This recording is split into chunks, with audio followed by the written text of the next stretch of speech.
Hello, my friends. Today is day one of the rewatch of Brooke Skylar Richardson trial.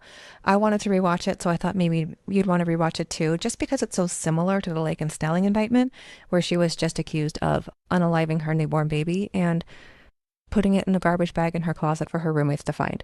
Very, very horrific. And they're making her out to be a vapid, shallow, blonde teenage cheerleader who only cares about her looks and what people think of her, and she didn't want a baby to get in the way of that, which sounds horrifying, but I would take it with a grain of salt. And I say that just because, you should always, because she's innocent until proven guilty, but that's really almost exactly what they want us to do with Brooke Skylar Richardson, and it ended up totally different than that. Once again, Brooke Skylar Richardson was accused of unaliving her secret newborn baby and then setting it on fire and then burying it in her backyard. And then they didn't find it for months later. So opening statements already happened. If you want to rewatch that and kind of get a better intro, I'll put the link in the description. But either way, we're going to be watching day one of trial. The first witness is going to be the baby daddy. Given these proceedings to be the truth, the whole truth, and nothing but the truth, so help you God? I do. He requested not to be filmed, so you won't be seeing him. Hopefully we won't just be watching her the whole time, and they'll just show, like, his hands or something. You may. Sir, would you please state your name, spell your last name for the record? My name is Trey Johnson, Johnsson. Sir, how old are you? 21. Where'd you go to high school? West Carrollton High School. And did you graduate from West Carrollton High School? Yes, I did.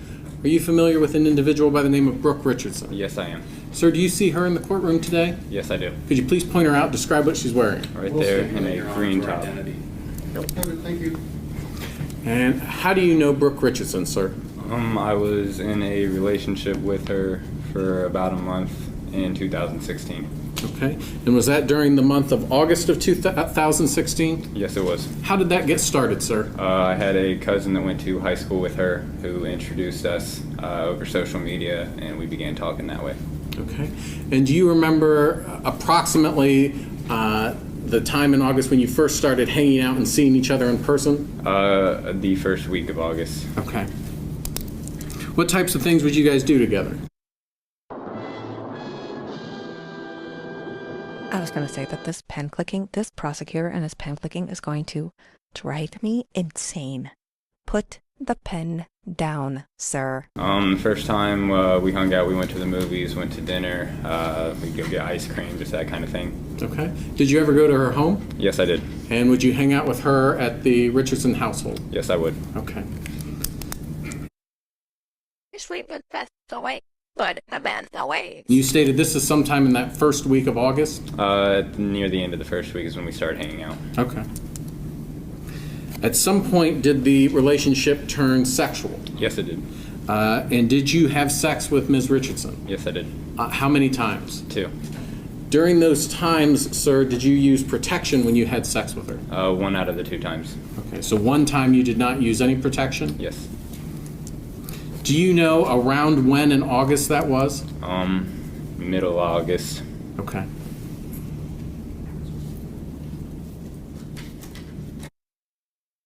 That's going to come into contention later. So just remember, he's saying right now, the middle of August, which is, I think, kind of strange. Writing that down. Pen click, writing that down. And this is all in 2016? Yes, sir. At some point, did your relationship come to an end? Yes, it did. Sir, who decided to end it? She did. And do you know approximately when it ended? I began school at Wright State on the 26th, I believe, and it was before I went back to school. So you began school on the 26th of August? I think so, right around that day. Okay, and it was before that time period that Before she I ended started back my freshman year, yeah. Okay. Did she tell you why she wanted to end the relationship? She said that she had too many things going on with her senior year of high school and that she would not have time. Okay. Did you wish to remain friends with her? The most that you can be friends with somebody coming from that position. Okay. And did you two continue being friends? We did not. What happened? Nothing happened. We never spoke after that point. Okay. Did you continue following each other on social media? No, once we had quit or ended, we were either I was blocked on everything or there was no form of communication or opportunity. Okay. This is none of my business, but I do think it's strange that she blocked him on everything. Like, why? I mean, I understand you're breaking up, but like you were together for like a month, right? Like you had sex twice. Why did you just like never talk to him again and block him on everything? It just seems like something more happened, right? I'm not accusing anyone of anything. They're kids or whatever, but it just seems strange to me. You didn't block her, is that fair to say? No. But you weren't able to access her stuff anymore? Yes. Okay. Did you ever try to reach out to her, either through text message or calling her? I may have one time to try and get belongings like a sweatshirt, stuff like that back, but I never heard back. I'm not sure if it went through or... Girls will not give me back your sweatshirt. Sorry. Collateral. After she ended it with you towards the that time in August that you were referencing, before August 26th, did she ever talk with you again? No. Did she ever advise you at any point in time that she was pregnant and that you were the father? Not at all. After the skeletal remains were recovered from Miss Richardson's home, did she ever call you then and tell you that you were in fact the father? No, sir. You haven't had any discussions with her about that whatsoever? Not at all. Oopsie. Sir, at some point during the investigation, after everything came to light, did detectives from the Warren County Sheriff's Office show up and request a buccal swab sample from you? Yes, I did. And did you provide that to the detectives, sir? I did. If I could have one moment, Your Honor. No. I just want for one time them to be like, no. No. Mr. Rickers, cross. Thank you, Judge. Okay, cross. Mr. Johnson? Yes, sir. You were in college when you started dating Skylar. She was in high school, right? About to begin, yeah. You're older than her. Yes, sir. And you do remember talking to the sheriff's office, correct? I do. And they said that they responded to Imperial Road address. That would be you? Yes, sir. And at first you denied there's any possibility that you were the father, correct? From what I believed, yes. From not hearing anything, that's what I had assumed, yeah. And you stated that you did everything but had to have sex. I do not recall that. Do you recall telling Detective Carter and Lieutenant Fain, who did you speak with? I am not sure about that. Male or female? One male, one female. Okay. Do you remember telling them that you did stuff for about a week in late July or first week of August, and then the next week she suddenly blocked him on all social media, and he has not spoken to her since? No. They got that wrong, Detective Carter did? I do not recall that part. Okay. No further questions, Judge. Anything else for this witness? No, Your Honor. Thank you, Mr. Johnson. That was pretty quick. Okay, so that was the first witness, her baby daddy. I have questions after that. I mean, not like a lot of questions, but it sounds like the timing is off. Now he's saying later that goes with what the prosecution is saying. And originally he had said what the, he's saying now mid-August, but before, like right after, like the first time I talked to him, he said like end of July, beginning of August, and that matters later on, I think. So that's interesting. Move on to the next. Okay, next up is, I believe, like an MA at the OBGYN that she originally went to when she found out that she was prayers. I'm pretty sure.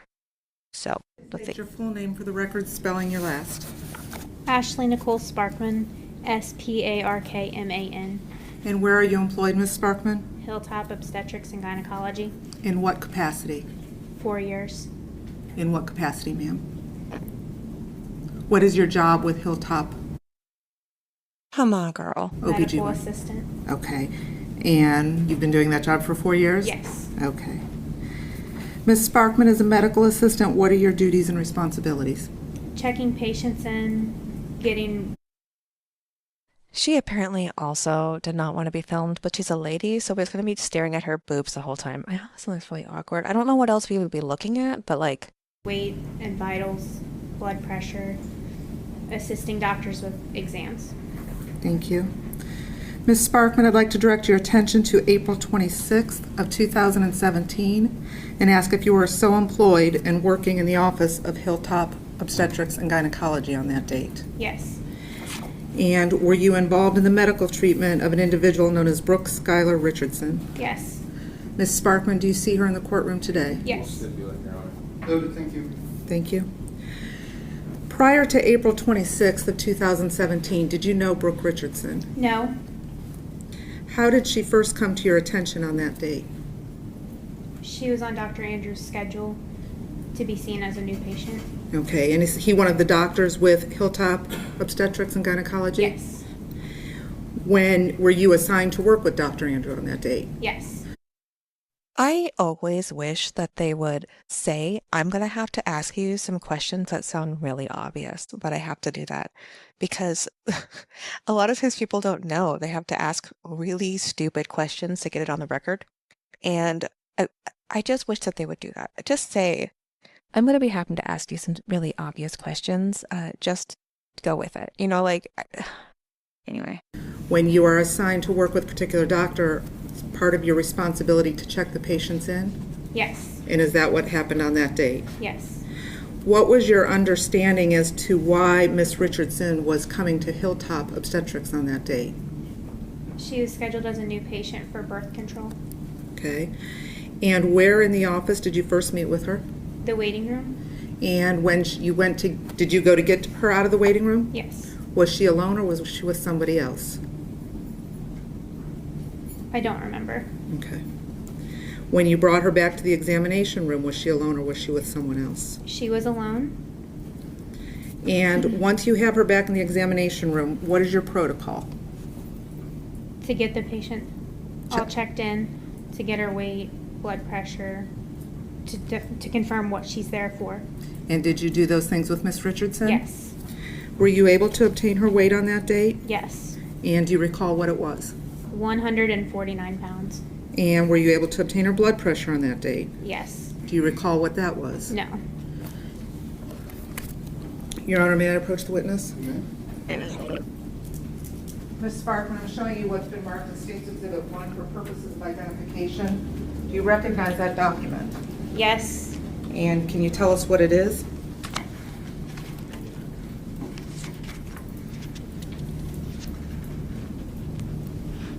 Her blood pressure. Is that document a collection of Ms. Richardson's records from Hilltop Obstetrics? Yes. What's the designation, the exhibit? State's Exhibit Number 1. Within that collection of documentations, is there an entry for the date that you checked her into Hilltop Obstetrics on April 26th of 2017? Yes. And did you document in that record both her weight and her blood pressure on that date? Yes. And I believe you already said that her weight was 149 pounds? Correct. And what was her blood pressure? 112/80. From the examination, or the part of the examination that you did when you were checking her in, were there any noted health concerns? She was nervous. She may have had goosebumps on her arms. Girl, what? Did you write that down in your chart? She may have had goosebumps? Babe, if you didn't write it in your chart, it never happened, baby. What a weird thing to say, she might have had goosebumps. It's also always probably really cold. She was nervous and she had goosebumps on her arms. Did she relay to you when you were checking her in any concerns about her own physical health? No. And did you note any concerns about her physical health based on your check-in procedures? No. Okay. But you noticed that she was nervous and that she had goosebumps on her arms? Yes. Can you describe that a little bit more for me? Well, it's when your arm has little raised bumps on it. She appeared to be nervous, more so than the typical patient that we'd check in. Okay. Would it be fair to say at your office you see a lot of, not a lot of, but a good number of teenage parents? Yes. Some first-time teenage parents? Yes. And have you had an opportunity to check them in before? Yes. Did you feel that her reaction was different than your average teenager? Yes. And how so?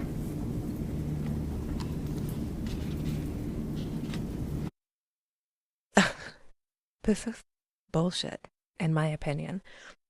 Every woman on her first ever, like going to the OBGYN, getting a PAP, is terrifying. Every girl is terrified. Have you seen a speculum?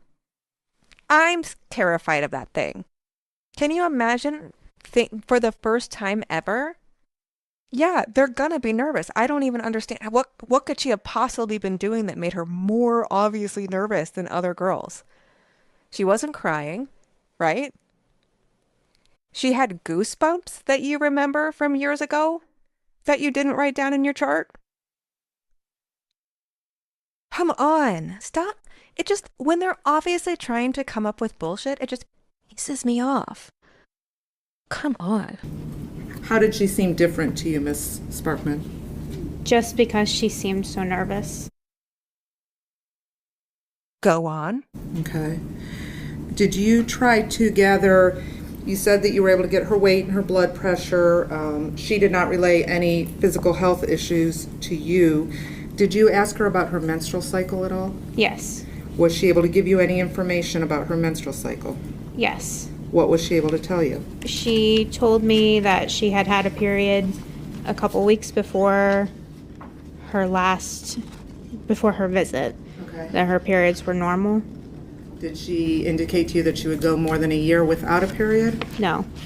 Did she give you any indication that she had any concerns about her menstrual cycle? No.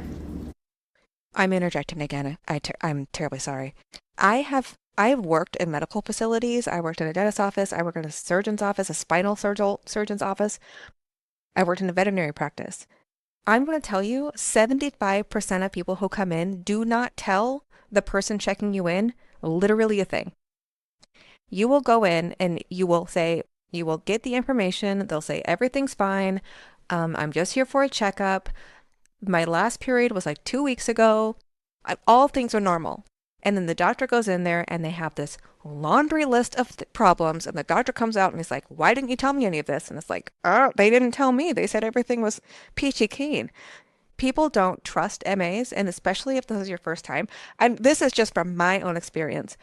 Usually, they either tell the person checking them in like all of these things, very infrequently, but sometimes there's those people who tell the people checking them in all these things, and then when the doctor comes in, they're like, I don't know.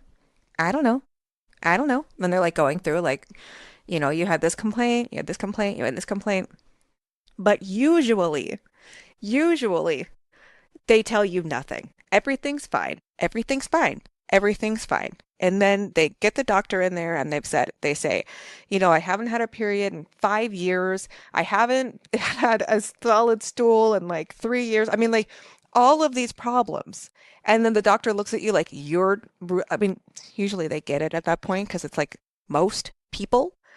But this is obviously so fucking coached, it pisses me off. Based on the information that you obtained from her and your observations about her demeanor, which I think you said were a little bit more than the typical first-time teenage patient, what, if anything, did you do with that information? I told Dr. Andrew after I was finished checking her in that she seemed very nervous. Do you recall specifically what you told him? No. Okay. But you recall it having to do with her state, her presentation Yes. of being nervous? What happened next after you alerted him? He went in to see her, to talk with her. Did you go back in with him or did he go alone? He went by himself. And do you recall approximately how long he was in there? 10 or 15 minutes. Okay. When Dr. Andrew came out, did he give you any additional orders? We were going to do a urine pregnancy test. And did you in fact obtain the urine pregnancy test from Miss Richardson? Yes. How did you do so? She gave us a urine sample and I ran a test and it showed positive. Okay. Once you got the test result, and I believe you just indicated it was positive, what did you do with that information? I told Dr. Andrew. You did not tell Ms. Richardson? No. Okay, so that information goes directly to Dr. Andrew? Yes. What happened next, if you know? After I told him that it was positive, he went back in to talk with her, and then he took her to the ultrasound room And do you know what his reason was for taking her to the ultrasound room? because her pregnancy test was positive. Okay, did he have any discussions with you about why he wanted to take her in there? No. Okay. Did you go in at the time that the ultrasound was being performed? No. After the ultrasound was performed, did you have any other conversations with Dr. Andrew? After he was finished with the ultrasound, Yes. he told me that she may be 32 weeks pregnant Okay. from his abdominal scan. From the abdominal scan?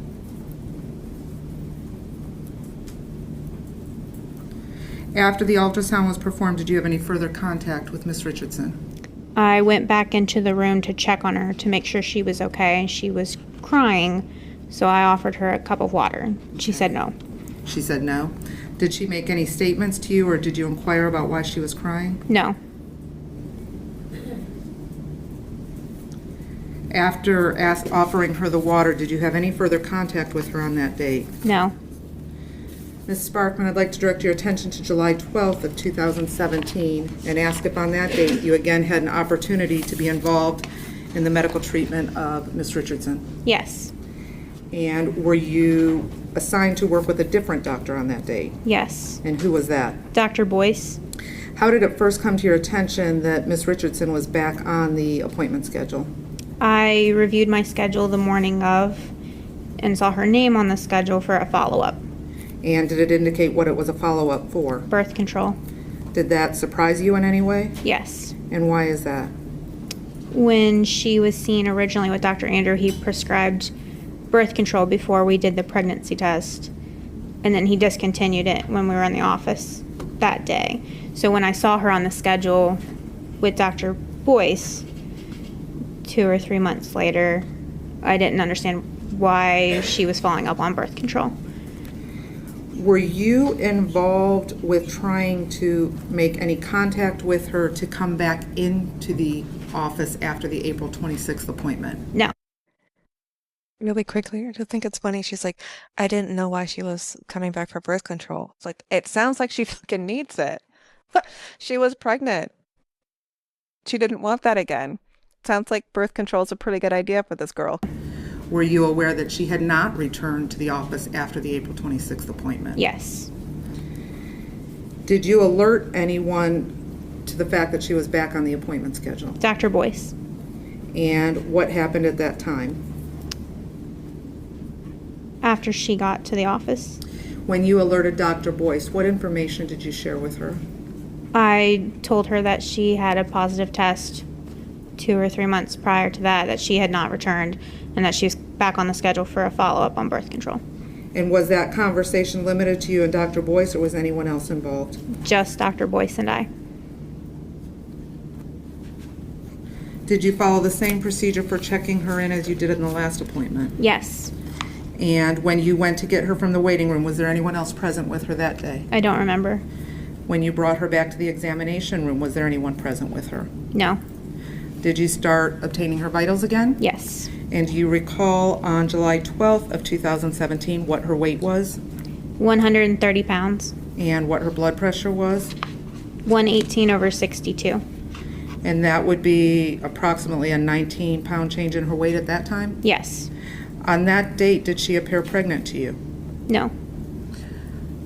How would you describe her demeanor on the July 12th appointment? I don't remember. Do you recall if she seemed nervous again? Not as nervous as the original appointment. Okay. Did you attempt to engage her in any conversation while you were checking her in? No. Did you ask her why she was there or confirm that it was for birth control? Yes, I asked her what she was following up on, and she said birth control. At that time, did you question her about the fact that she was no longer pregnant? No, Did she volunteer any information to you about not being pregnant any longer? no. After checking her in, what did you do next? I told Dr. Boyce that she was following up on birth control. Did you alert her to the fact that she was no longer pregnant?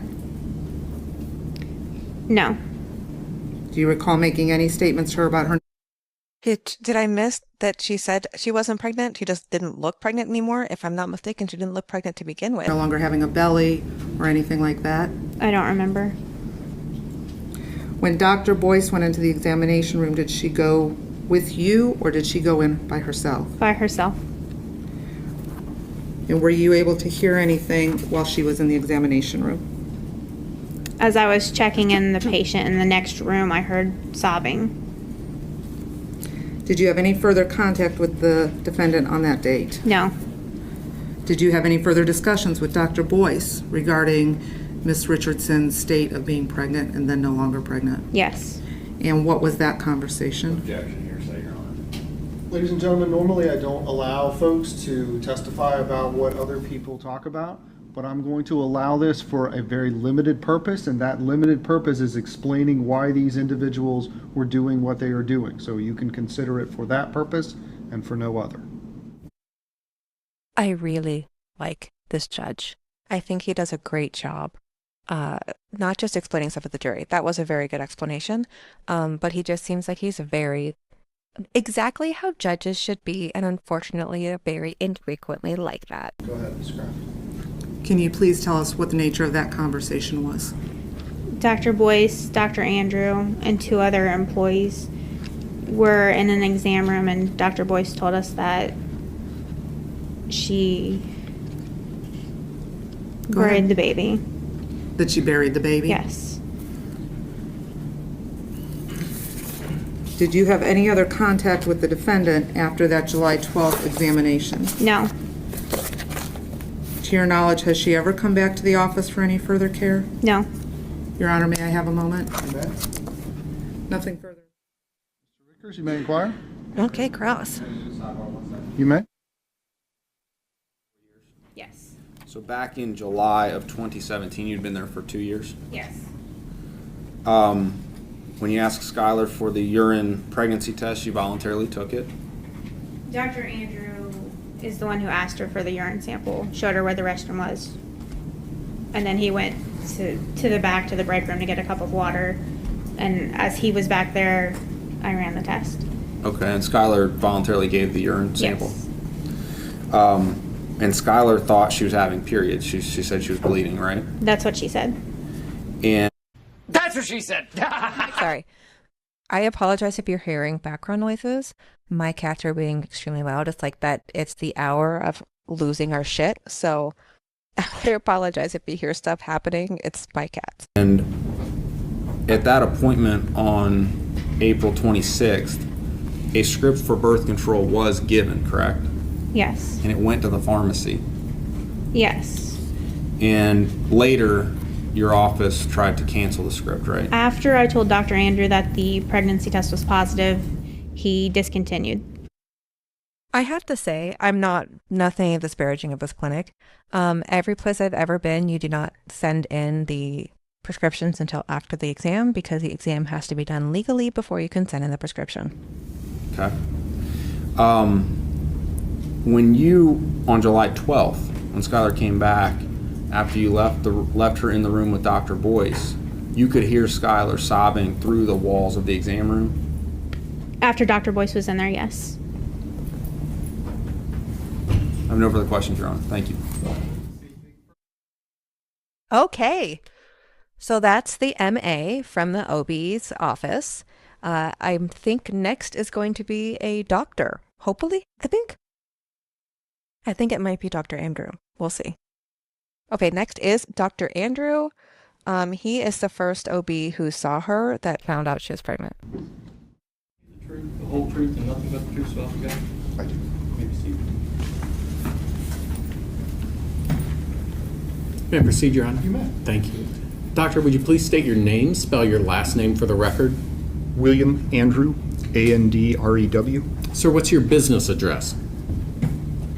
Hilltop Obstetrics and Gynecology, 200 Medical Center Drive, Middletown, Ohio, 45005. What is your occupation there, sir? I'm an obstetrician gynecologist, How long have you been employed in that capacity?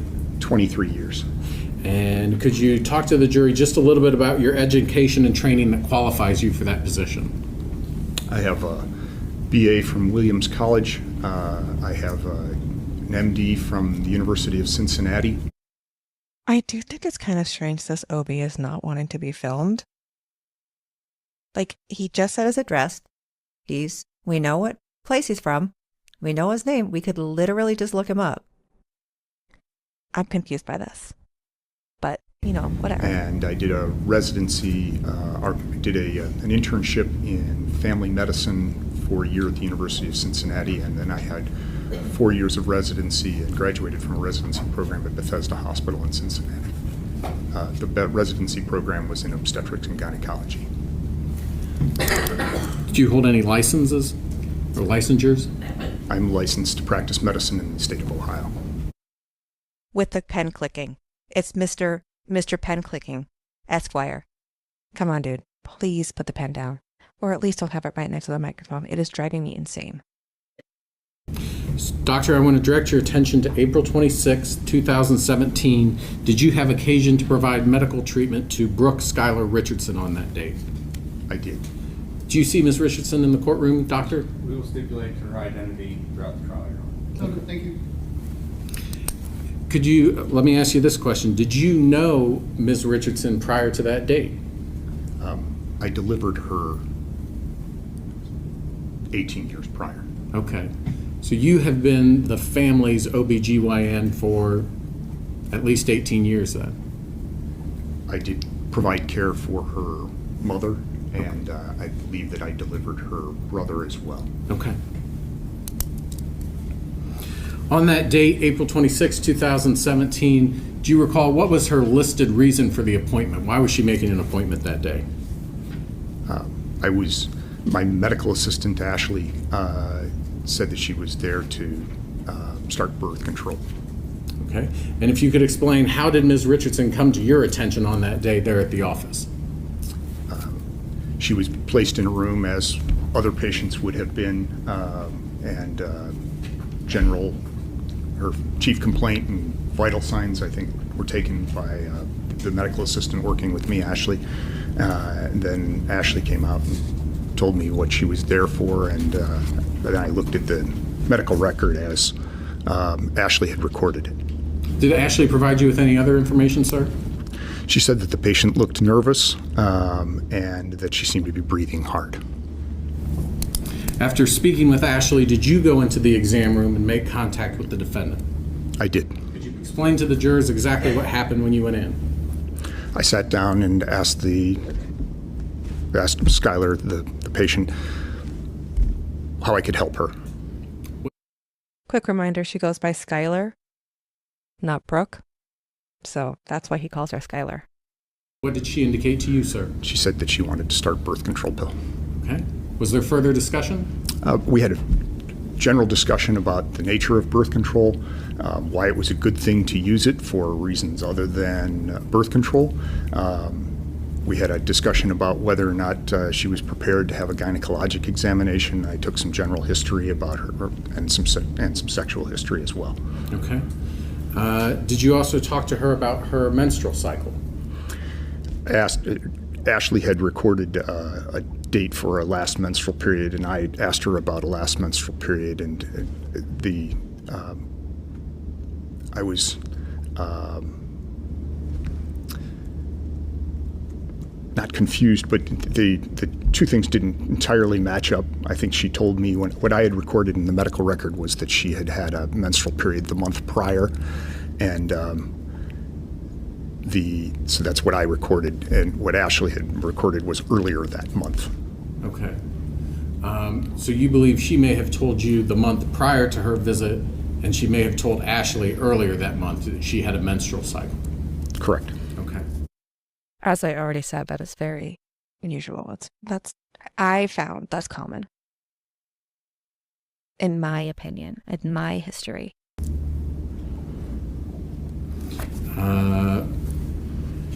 Was there any concerns when she was talking to you about her menstrual cycle?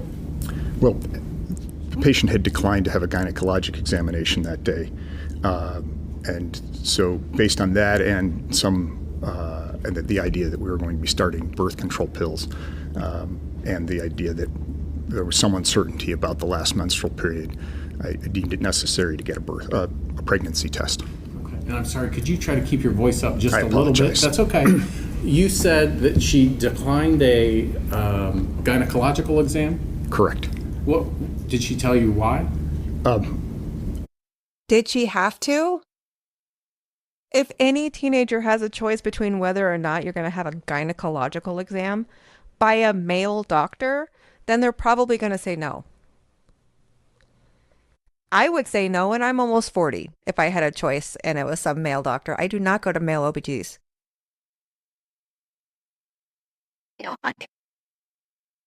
The way I usually couch that is, are you prepared to undergo a gynecologic examination today? And just kind of get a feel for how someone responds to that. When particularly a young woman, a teenager, presents and they may or have different expectations of what's going to go on in the exam that day, they may or may not know that a gynecologic examination is recommended or preferred or required as part of their complaint. And so springing a gynecologic examination on a teenager is fraught with some difficulty. It could damage the patient-doctor relationship if I were to sort of compel someone to do that. And so it would not be my practice to force that upon any young.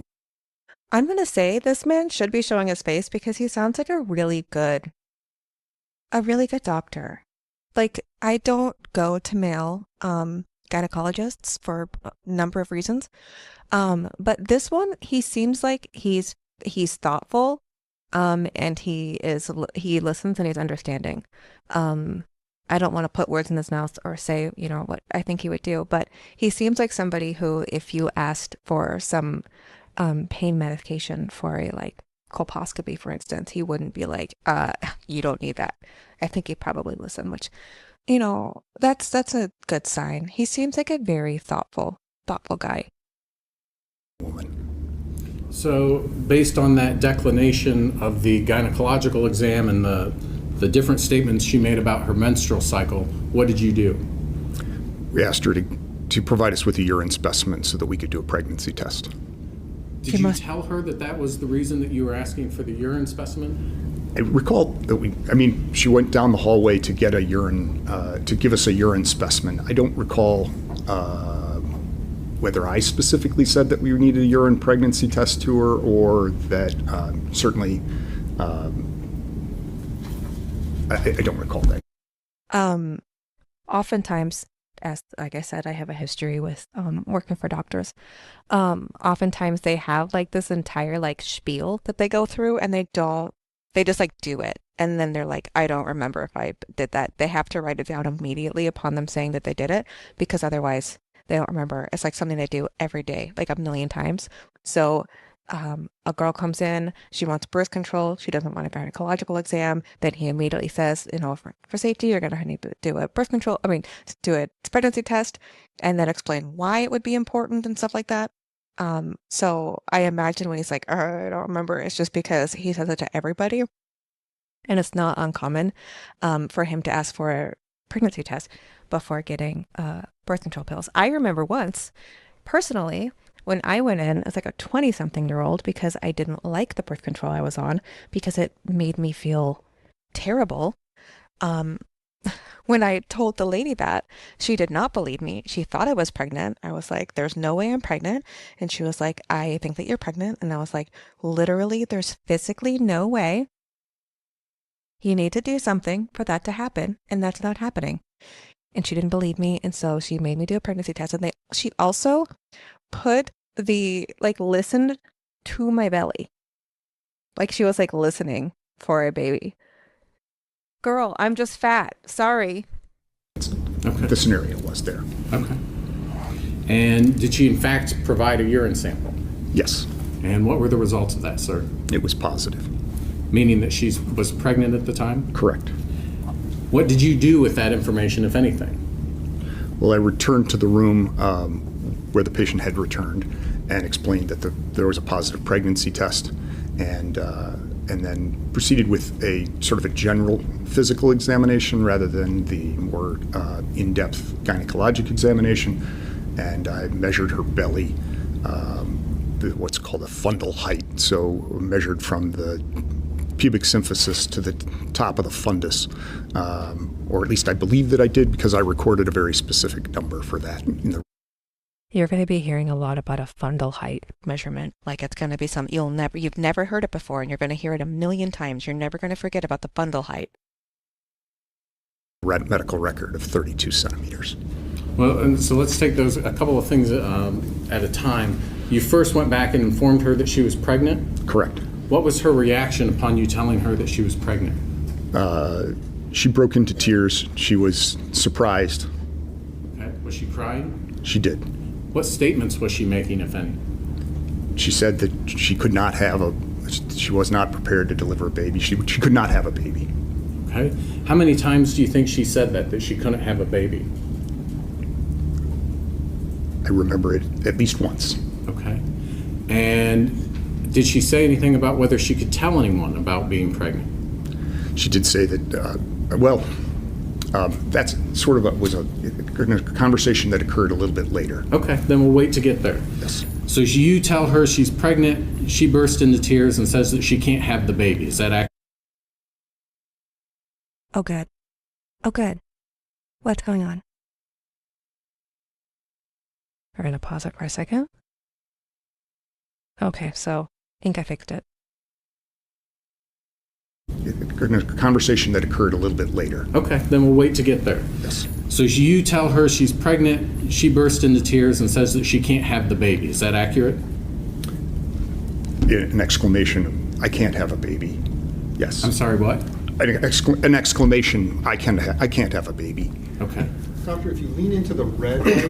I feel like this doctor is trying to explain that's a normal reaction. Like, if somebody who's like a teenager who's literally going to the OB for the first time to get birth control and they're told that they're pregnant, they're going to be like, I can't be pregnant. I can't be pregnant. I can't have a baby. That's a normal reaction. Like, that's a normal reaction. That's not being like, I can't have a baby. Like premeditation. You know what I mean? Like, that's not premeditation. That's being like, oh, fuck. I can't have a baby. That's what it feels like. So I feel like he's like trying to get that because, I mean, he's being a good witness and he's not interjecting things that he's not being asked. But it would be nice if he was asked that. He won't be by obviously the prosecutor. But yeah. Microphone a little bit. That will amplify. I know it's a little confusing, but that's the one that will amplify. Thank you. That's why we get so much background noise too. And then I believe you indicated that after that. I'm interjecting really fast. There's a microphone to his right. And then instead of using that microphone, they're using this little microphone that's really far away from him and gets a whole bunch of background noise. Can we not? Why are we doing that? Why are we doing that? You told her that she was pregnant. She's in tears. And I'm sorry, you said she was crying or she wasn't crying? She cried at the time. Okay. And then you performed an abdominal examination? Correct. Explain to the jury what that means. So I examined her abdomen, would have had her. Thank you. An abdominal examination is when you examine their abdomen. Thank you. Lay down on the examination table and feel the abdomen, palpating the abdomen, and then I measured the fundal height. And explain to the jury, what does it mean when you say you measured the fundal height? So if the uterus is big enough, it is above the pelvic brim. That means you can feel the growing uterus in the abdomen.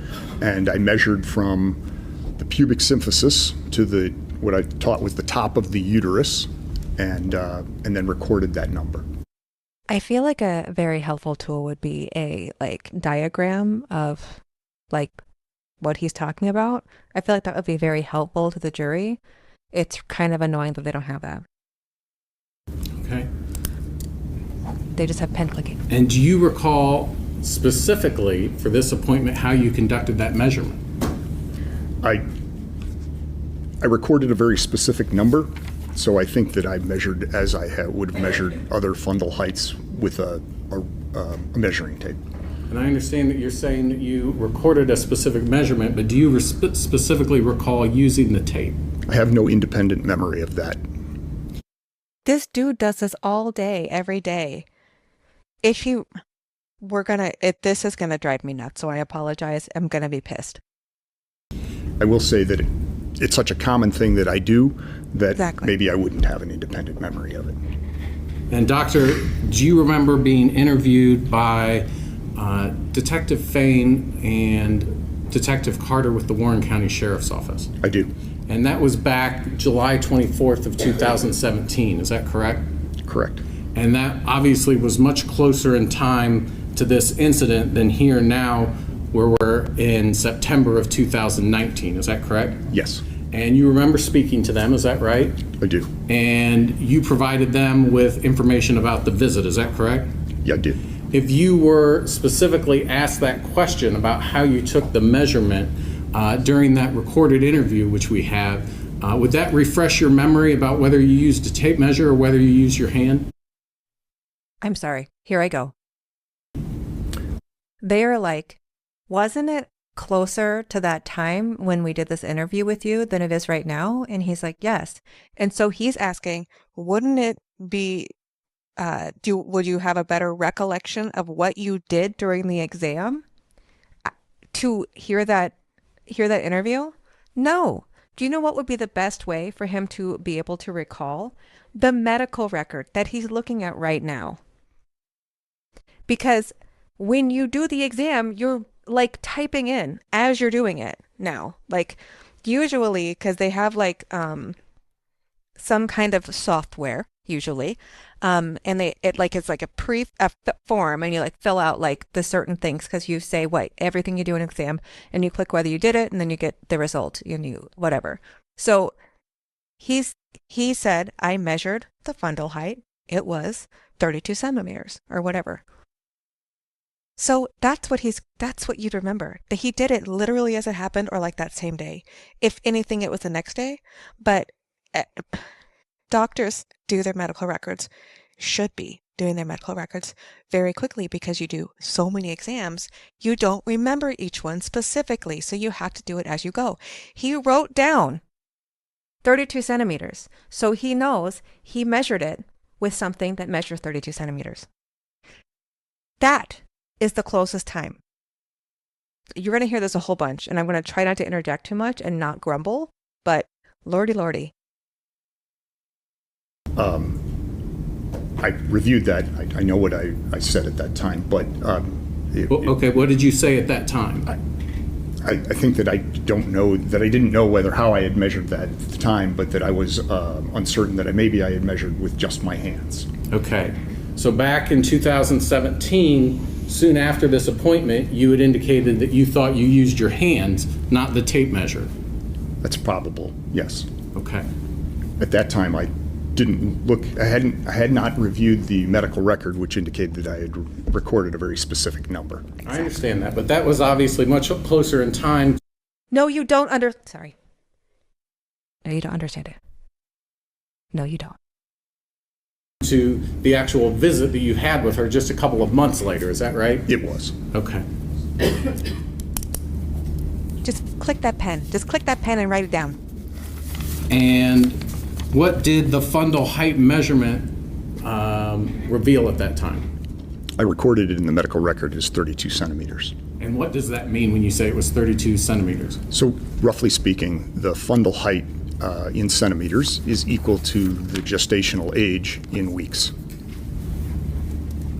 And is there with respect to fundal height, when you're doing that type of measurement, is there a plus or minus a couple of weeks one way or the other?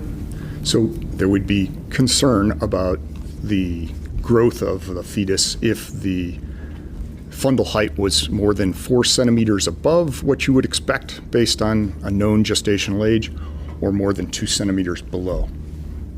Okay.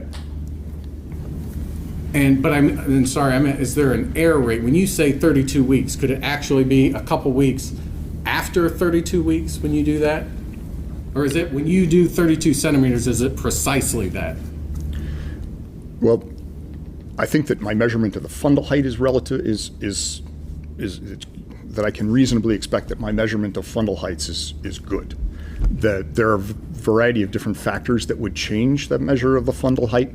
For example, the body habitus of the patient might change it. If someone is very large, they would have more abdominal fat, which would add to the fundal height potentially. So if you're doing a fundal height on someone who's very large, you might get a fundal height that's a little bit more than what you would expect based on the number of gestation, the number of weeks that the patient is. And so, and maybe I'm not asking the question very well, can it be plus or minus 3 or 4 weeks in terms of a fundal height measurement? So, yes, Here's the answer you want. A fundal height, well, maybe it makes more sense to the fundal height, if you've got an established gestational age, right, based on someone getting prenatal care from the very beginning of the pregnancy. If you knew that someone was supposed to be 32 weeks gestation and you got a fundal height that measured 32 weeks gestation, that would be reassuring. If it was 34, 35 weeks gestation, you'd be suspicious that that baby was on the large side.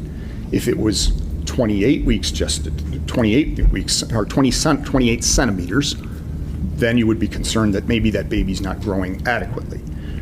In the situation that I was faced with, 32 centimeters from someone who hasn't, to my knowledge, has kind of an unknown gestational age, didn't mean anything was right or wrong. It just meant that the patient was probably about 32 centimeters. It's really hard in these in trial when they want a specific answer and there is no specific answer. Like, he wants to say, it's not that easy. You can't just say plus or minus. That's not how it works. It's all comparatively, depending upon every other measurement that they've had, how their pregnancy is going. You can't just say plus or minus across the board. That's not how it works. Bodies are very relative, right? So he's trying to deal with stupidity nicely, and God love him. I don't do well with that. I'm sorry, was probably about, based on a measurement of 32 centimeters, was probably about 32 weeks gestation. Could that patient be more or less than that? Yes. Just click that pen. Circle. And they could be more or less 3 to 4 weeks. Is that what you've indicated before? Yes. That's what you've indicated over and over again. Having obtained this additional information about the fundal height, what did you do next, doctor? So I escorted Skylar to the ultrasound room, which is sort of around the corner, where we did a very brief ultrasound. Why did you do the ultrasound, sir? To confirm that she was, in fact, pregnant with an intrauterine pregnancy, and that it was not some other pathology. So a different kind of tumor. It's possible that someone could have a very large ovarian cyst, which could make it feel like someone was 32 weeks pregnant, but not actually be 32 weeks pregnant. Did you also think that it would do good for Skylar to see the ultrasound? In a situation where someone is having difficulty accepting the idea of a pregnancy, it could be helpful for the patient to see that there is in fact a fetus with a heartbeat. And fair to say in this case you thought it would be helpful for her to see that fetus with a heartbeat, is that right? Yes. Okay. And you said this was just a very brief ultrasound, is that right? That's correct. It's not for the purpose of taking measurements or anything like that where you're trying to ascertain specific measurements of any bone lengths. You were just doing this to make sure that there actually was a fetus in there and to show Skylar that. Is that fair? Well, I did at least one measurement Okay. because that's what I've recorded in the medical record. Okay, and what did that measurement indicate? Was consistent with what I wrote in the medical record was subjectively 32 weeks gestation. Okay. And again, is that an exact measurement? It was not a, I did not perform multiple measurements of different body parts, and so it could not be considered definitive. That's something that you would typically do at an ultrasound if you were trying to make an estimate about how far along in gestation. You wouldn't just take one measurement, you would take multiple measurements so that you could make a decision. Is that right? That's true. Okay, and in this case, you just took the one because, again, it wasn't really your purpose to do the full measurement and figure out how far along the baby was. Also, probably he didn't have time. It wasn't scheduled to be that long of an appointment. That a lot of times has a lot to do with it. Well, I certainly wanted to confirm that I was within the ballpark, but it was my intent to get a more formal ultrasound soon. Okay. And the purpose of that more formal ultrasound would be what, doctor? A more formal ultrasound would assess all the anatomy of the fetus, or at least, I should say, all the anatomy. Certain anatomic features, confirming that they look normal. It would be an assessment at that gestational age, an assessment of the fluid around the fetus, an assessment of the position of the placenta, and the position of the fetus itself. Okay. And Also, this guy's doing such a good job. He's so nervous, and I feel so sorry. I wish someone would reassure him. But just interjecting from my own personal experience, a lot of times this also has to do with insurance coding. So they did a brief ultrasound that's able to go with the appointment that they had, and then they would schedule another larger ultrasound that they would then bill out differently, and it would bill out for a lot more money. And I believe you have to have a lot of times you have to have the original exam already done for them to be able to do that and then bill it and have insurance pay for it. So he doesn't talk about that, and he might not even know about it really. A lot of doctors do, but he might not know because he seems like he's been doing this for a while, so he might just have a girl for that or whatever. But that's very likely what part of the problem was: timing and insurance. I'm sure he would have more loved to. measurements in that more formal ultrasound. That's true. Okay. Also, I have worked for doctors that don't do that don't schedule out, and they just are like, change my schedule, I'm going to be doing this thing. And then everyone who's working for him is like, fuck, because then they have to deal with that. And it's really not fun. So I'm glad for his staff he didn't do that. With respect to the ultrasound that you did perform, were you able to obtain a heart rate? Yes. And what was the baby's heart rate? I believe I recorded it in the medical record as 140. 40? And tell the jurors what that means. I don't know that everyone understands. Is 140 good? Is it bad? Is it? It's what I would have expected. For a normal, healthy baby, is that right? Yes. Okay. I will add that heart rate is one of the last things that would change in the event that something was wrong. Okay. Did you see anything in that ultrasound that you performed, and I know it was brief, that caused you any concern about the health of the fetus? I did not. I will add to that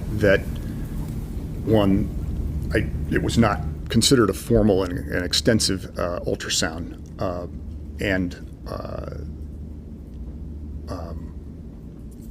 that not knowing what the gestational age was, it would have been difficult to make an assessment of whether or not, for example, something like fetal growth was normal. If you don't have another date on which to base the pregnancy, at 32 weeks, you can't say, well, is that normal, or is that excessive, or is that too little?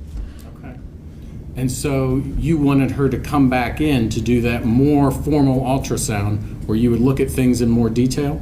Yes. But based on what you saw, no concerns about amniotic fluid levels? I did not do anything to assess the amniotic fluid levels, but Okay. Were you able to make a determination about the position of the baby? I did record in the medical record that the fetus was presenting head first. Okay. In cephalic presentation? Correct. Okay. Oh, you're so smart.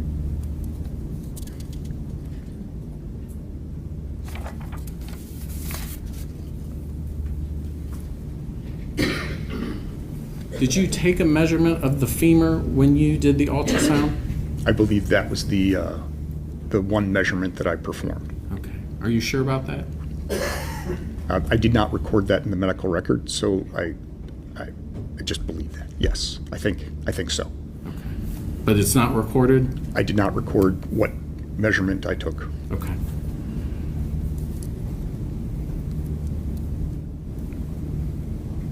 Ladies and gentlemen, this is why you record everything in the medical record. Those of you who write in medical records, everything must go in it, just in case you have to get up on a stand and explain to this prosecutor that, yes, I did measure this specific thing. Everything goes in the medical record. Even if it's something that you do a million times and you know exactly what it is that you do, if you don't write it down, it didn't happen. And you're not claiming, and correct me if I'm wrong, you're not claiming that the measurements that you took with your hand or with that one measurement of the ultrasound are definitive. Is that fair to say? That's true. Okay. Try to nail a doctor down to say that ever. When you showed Ms. Richardson the ultrasound and you showed her that there was a baby inside of her and that there was a heart rate, fetal heartbeat, what was her reaction? I believe she was still upset. Okay, what was she saying? I don't know that she said anything at that time. Okay. When you showed her, and maybe this is the wrong time, but when you showed her the ultrasound, did you tell her that she would need to tell someone? Yes. And what was her response? No, I don't believe there was a response. Okay. Unresponsive. Do you recall, did she make a statement about going to college?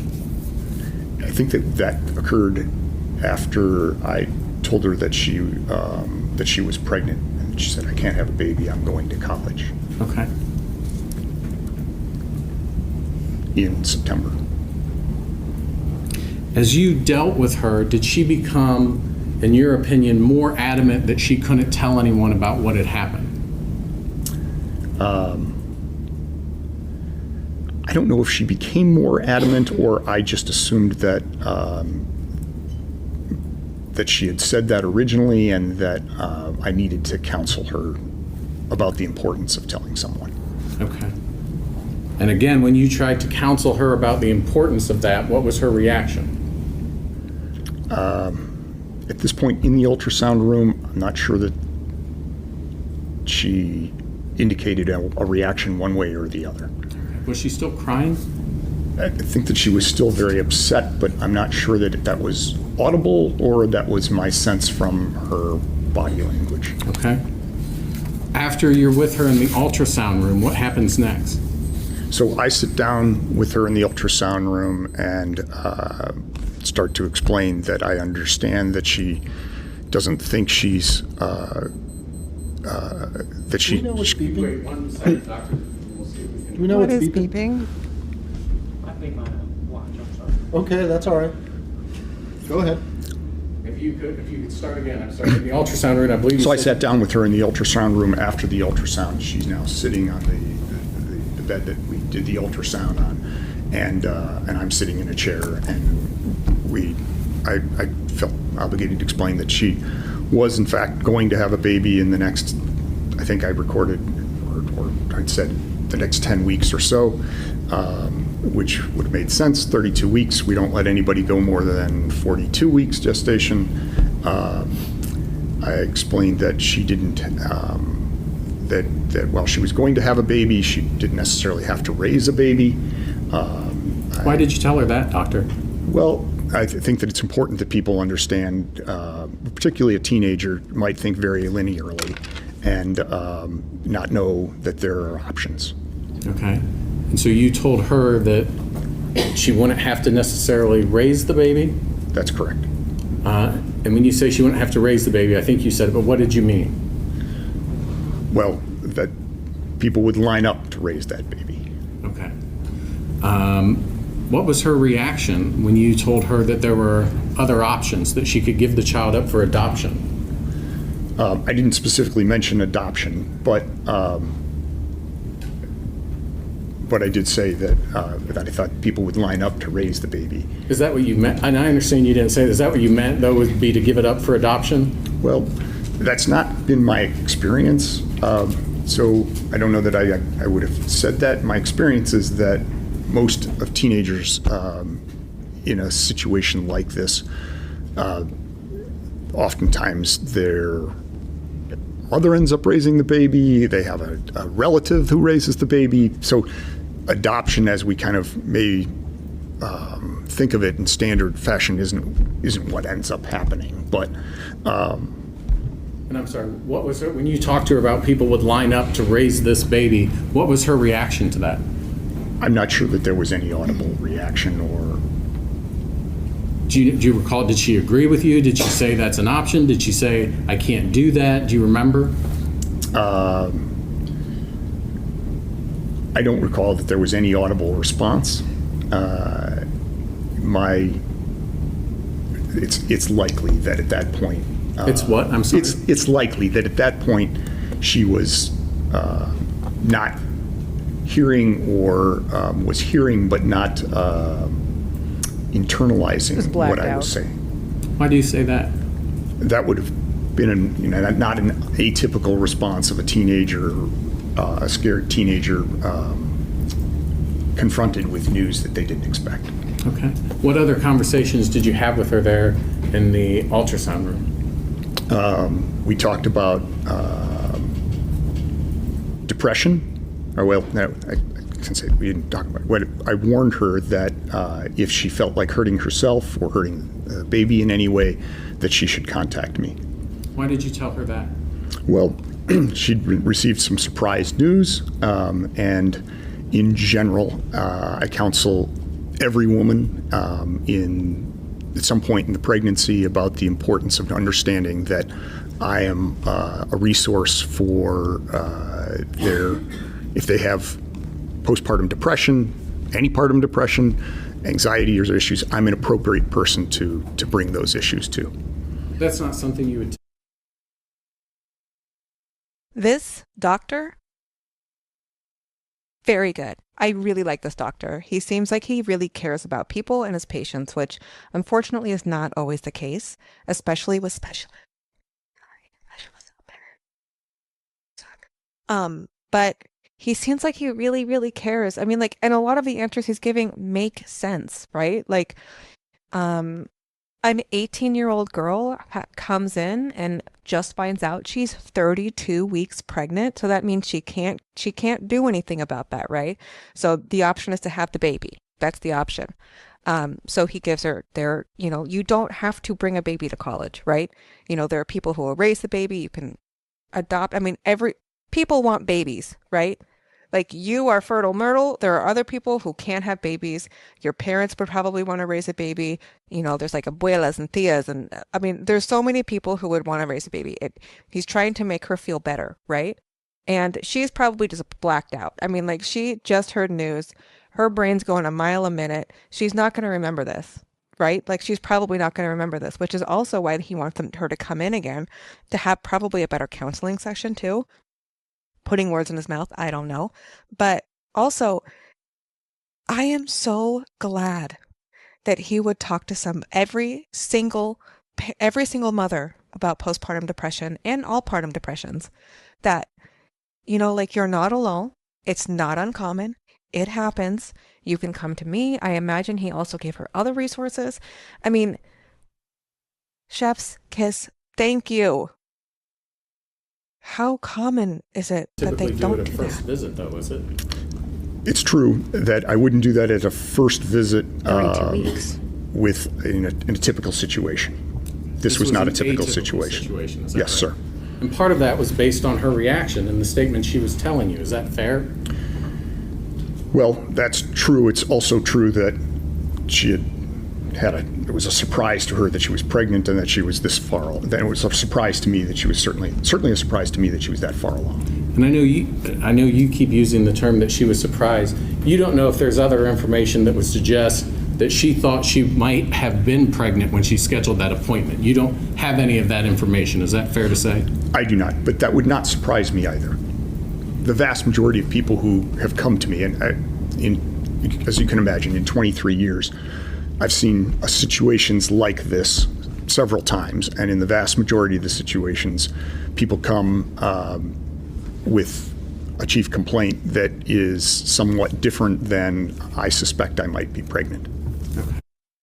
Also, this isn't blaming the mothers, right? He's not blaming them. He's like, this happens, this is not uncommon. I've seen it happen before. Like, it's not blaming these mothers who are kind of blindsided, but like at the same time probably have had it in the back of their mind, like,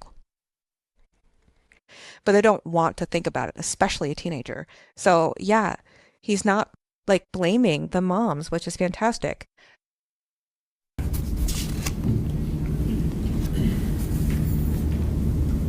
I want to send this man flowers. You are a great doctor. We need more doctors like you. Did you give her, well, let me ask you this. When you were having that discussion with her about people lining up and they would raise this baby, did she ever ask you about abortion or a way to terminate the baby? She did not. So at no point when you're having those discussions with her, does she ever ask you about the option of abortion? She does not. Okay. Does she ever ask you for any other options? I don't recall her verbalizing any response to the several different subjects to the topics that I brought up. Okay.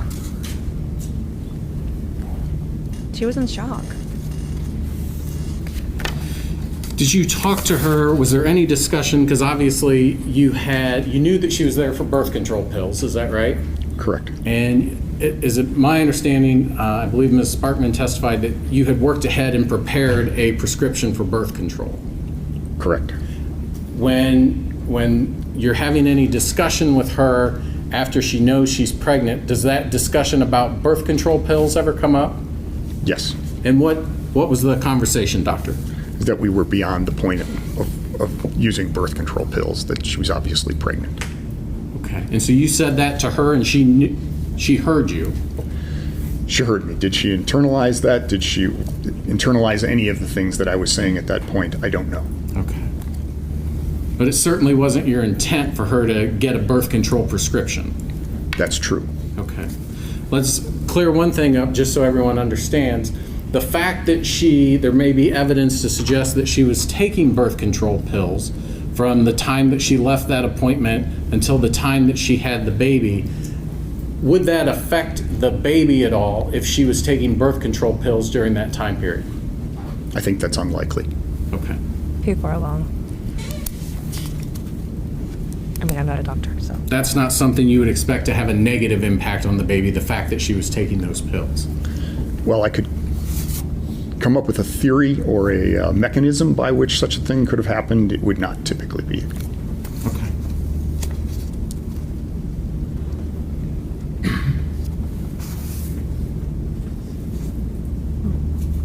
Been so long. Homestar.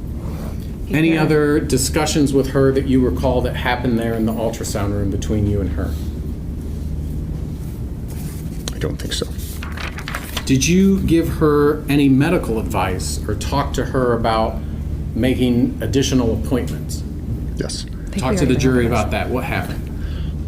I explained that we wanted to see her back. We needed to start prenatal care, and that I wanted to see her back within the next week.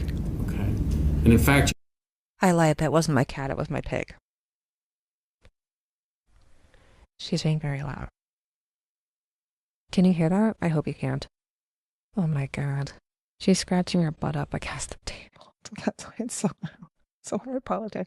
I have mini pigs, by the way. This isn't like a full-on hog. I have mini pigs. You told her you wanted an ultrasound, a full ultrasound that next day, is that right? That's likely. Yeah, I think I did. And what was the urgency, if any, of getting her in within a week? Was there something going on that was actually important to get her in within a week? Well, in advanced stages of pregnancy, obviously the dating of an ultrasound gets worse as the pregnancy gets farther along. So the sooner the ultrasound is, a formal ultrasound is done, the sooner we'll have good dating criteria. That was one issue. The ultrasound itself, would have been important just to, again, date pregnancy and make sure that the health of the pregnancy. Starting prenatal care, there was an additional issue there with insurance, is that if I had the first new obstetrical visit before a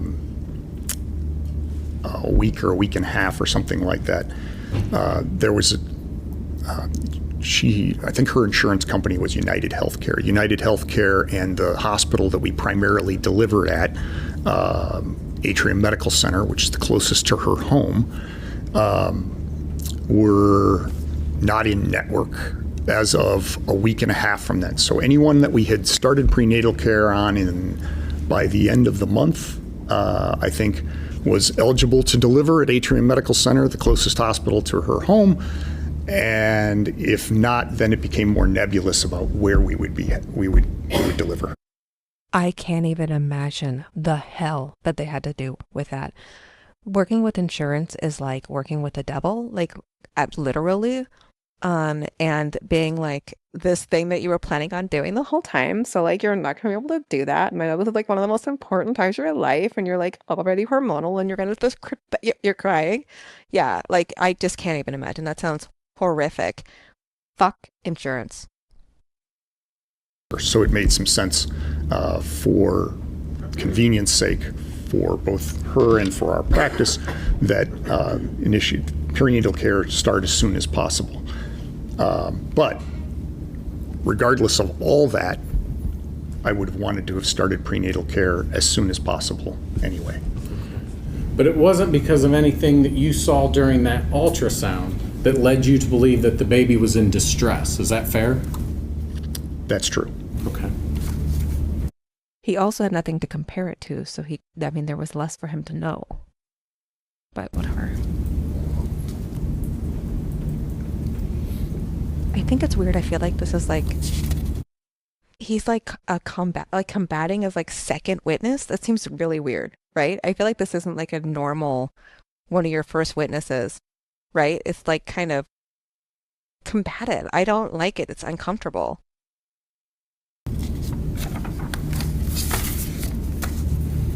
Because is it fair to say, doctor, had you seen something that you believed that baby was in trouble or that baby was in distress, you would have taken immediate actions that day?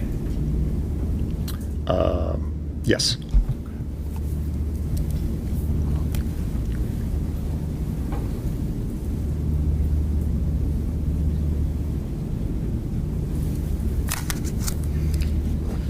Do you know, after you told her that you wanted her to set up that ultrasound right away and get started with prenatal care, do you know whether she ever scheduled her follow-up appointment? I know that she did not. Okay. And as a result of her not scheduling that, was there anything that you requested your staff to do? Yes.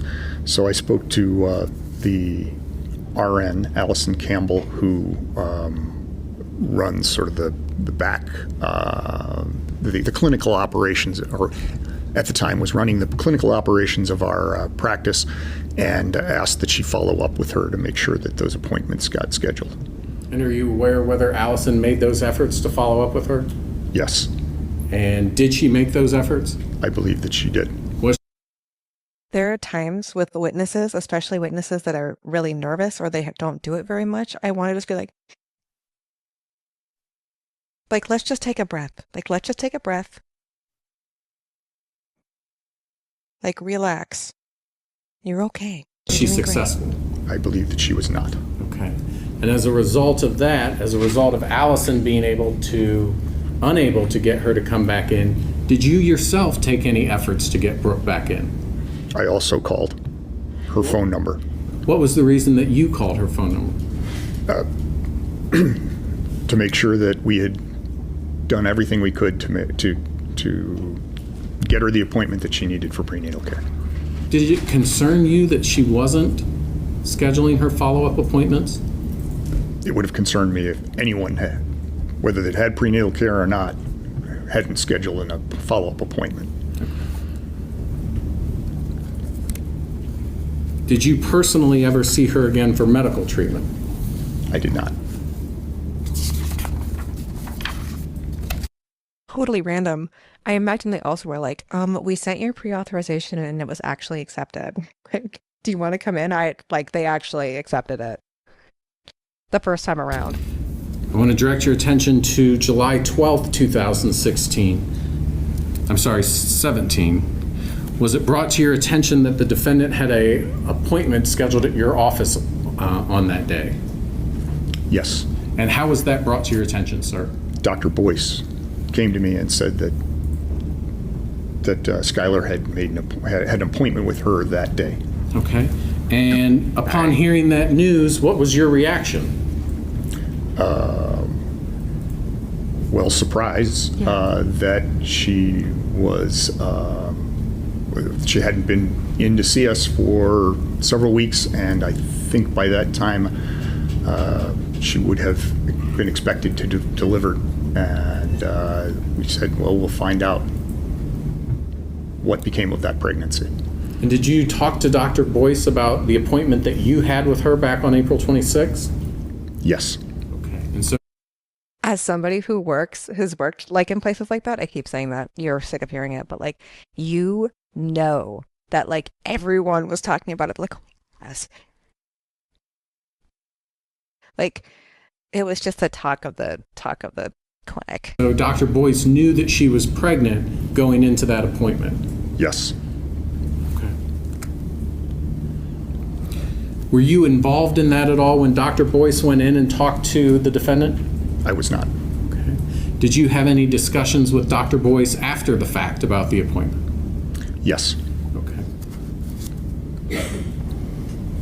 And at some point, based on those discussions with Dr. Boyce, was the decision ultimately made to call law enforcement? Yes. If I can have one moment, Your Honor. What does that mean? Does that mean it's almost time for I browse? know you said you reviewed that audio and video of your interview with the detectives. Is that correct? Audio. Was sorry, there a video recorded component? I'm sorry? Was there a video component? I did not review a video component. I'm sorry. No, it was just audio. You're right. Okay. You did review that. I read a transcript of it, yes. Okay. And so I want to ask you again, how many times, to the best of your recollection, do you think that she indicated to you that she couldn't have a baby? Objection asked and answered, Your Honor. Overruled. It has been asked and answered. At least once.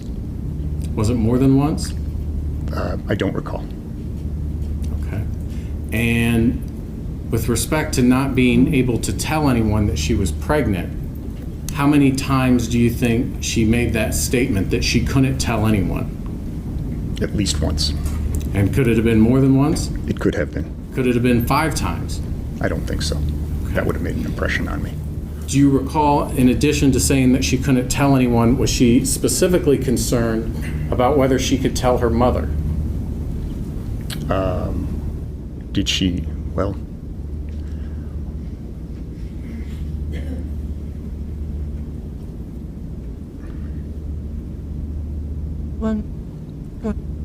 sitting here today, I can't recall whether or not she specifically said, I cannot tell my mother, or I cannot tell anyone.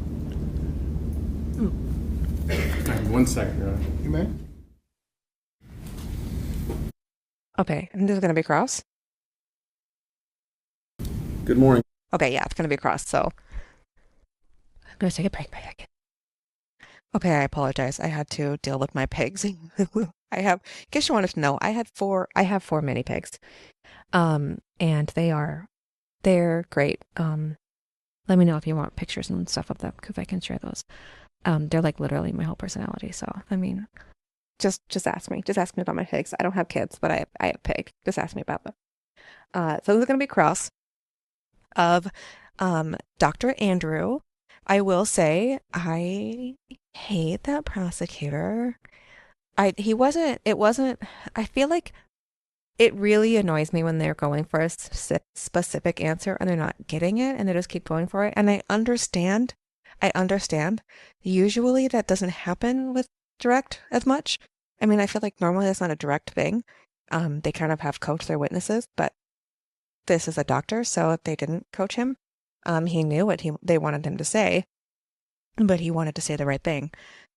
And by that, I mean the truth. And I feel like it's obvious, right? It's obvious that he was looking for a specific answer and the doctor wasn't wanting to give it to him. And it wasn't because he was being evasive. It's because he was being literal, specific. He's a doctor. He was being medical. And I don't know. It felt combative. I didn't like it. And also, I don't deal with stupid people very well. And that kind of measurement thing was driving me nuts. If we hear more about it, I swear to God. Because he wrote down 32 centimeters in the medical record.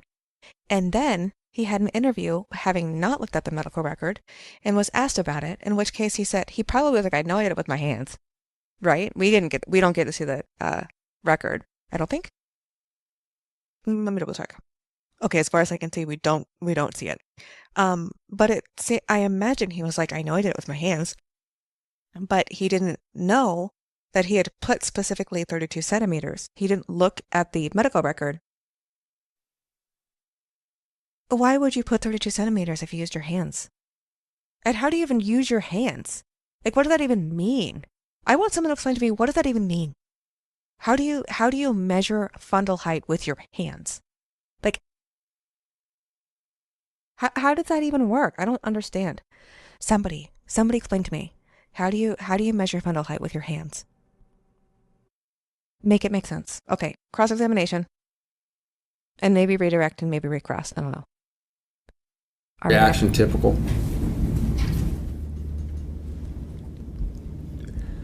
Hold on, I gotta go back. I don't know what that was. Having a teenage...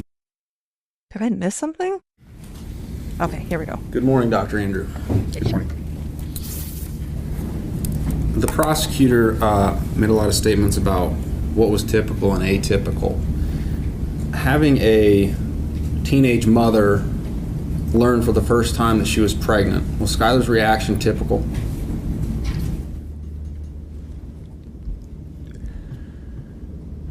It would be difficult for me to say that there's a typical reaction. It's not outside the realm of what I would imagine. Oh my gosh, the pigs. Is apologies. I expected. Hear them grumbling at each other. And her reaction was one of surprise. Definitely. And it's not uncommon for a teenage girl to react in disbelief when she's first told certainly that she's pregnant. Anyone who's wouldn't be limited to just teenage girls, but yes. Okay. Pigs are very loud, so I apologize. They're getting situated in their bed. Nice bed? Okay. Looks like we're in bed. I think this should be good.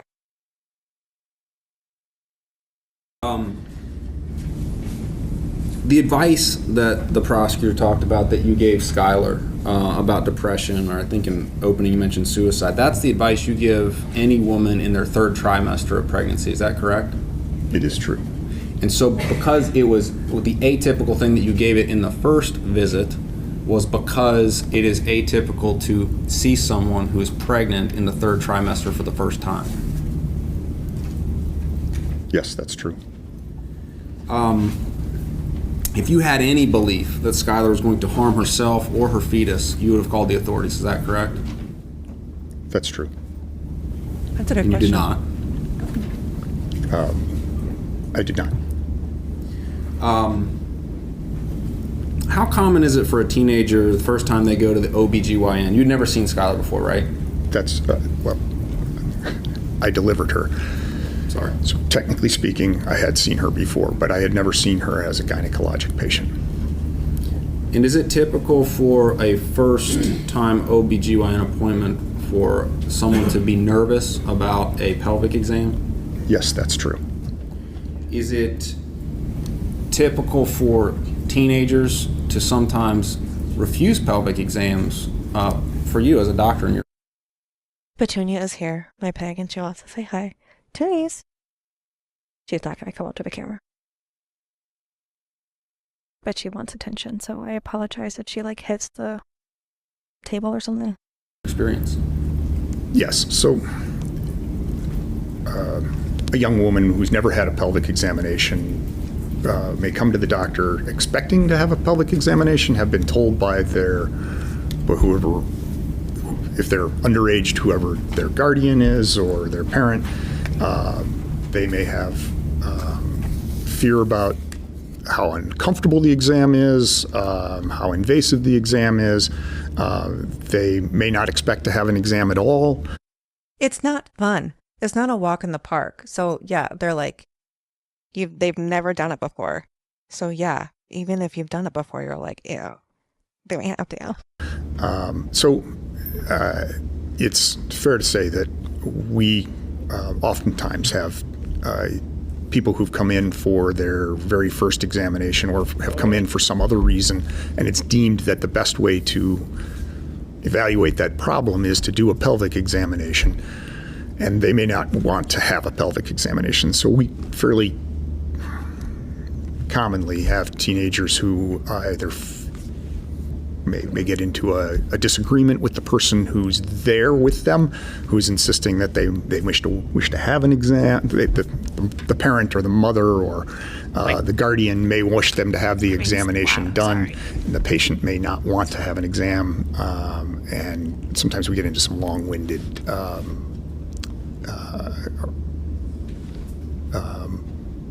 debates, arguments over whether or not an examination is going to be done. And that would be you would leave the room for that? Well, at first I might stick around for a little while to emphasize why the exam is important, to explain the examination, show them how the examination is going to be performed, explain, but in the end, if there's just a debate between a young woman and her guardian or her mother or whoever brought her to the office, I wouldn't stick around for that. This seems like it's not relevant. Get to the point. Charting medical charts are important in your practice, is that correct? That's true. And when you had spoken with the police, you had not reviewed your medical charts in this case, is that correct? That's true. But you've later gone back and you have reviewed them, correct? That's true. Yeah. And you're aware that in your charts that on April 26th of 2017, you took 2 measurements indicating that Skylar was 32 weeks pregnant, is that correct? Yes. And one was in your chart, it's marked US transabdominal. What is that? Ultrasound transabdominal means an ultrasound done of the abdomen from outside the abdomen. And that exam said subjectively 32-week size fetus with cardiac activity and cephalic presentation. Is that right? Correct. I'm going to deal with my pics for a second. Hold on. Okay. Well, everybody should be sufficiently in bed. So let's go. Is that right? Correct. But then you also did another exam. You did an abdominal exam, and you marked that in your records, right? Correct. And you marked in your record that there was a fundal height, it's fundal HT, 32 centimeters. Is that right? That's correct. And the fundal height, can you tell us why? Well, I think you already did. How often did you do a fundal height exam, and when does that start for a pregnant woman? Somewhere around 16 weeks gestation is about around the earliest that you can feel the top of the fundus of the uterus, and then around 20 weeks gestation, it really should track approximately 1 centimeter of fundal height per week of gestation. How many babies do you think you've delivered in your 23-year career? 6,000 to 7,000. And you described you did deliver Skylar and her brother Jackson. That's true. How many women do you think have been under your care in your time as an obstetrician? 25,000. Okay. Do you have a standard practice when you measure fundal heights? How would you measure them with this tape, which has been identified as State's Defense Exhibit RR? Is this how you would measure it? May I approach your Honor? Amen. Is this what you would use to measure a woman's fundal height? Yes, And that's your standard practice, correct? correct. You don't mark something in your chart precisely 32 centimeters fundal height unless you actually got a 32 centimeter fundal height. Is that right? That would be my practice, yes. No. And what we're referring to in the records, we can display this, and let me know if you cannot see it on your screen, Doctor. I highlighted a few things here. This is your record. Abdomen, can you read that? Yes. I apologize. I keep having random hiccups. I think I should be fine. At least in those people coughing in the gallery. Can somebody just offer cough drops to everybody, please? Please. That's an abdominal examination, fundal height, 32 centimeters. That's what we're referring to with that measurement. Is that right? Correct. And the things above that, the physical examination about eyes and chest and cardiovascular, that's Skylar, correct? Correct. Okay.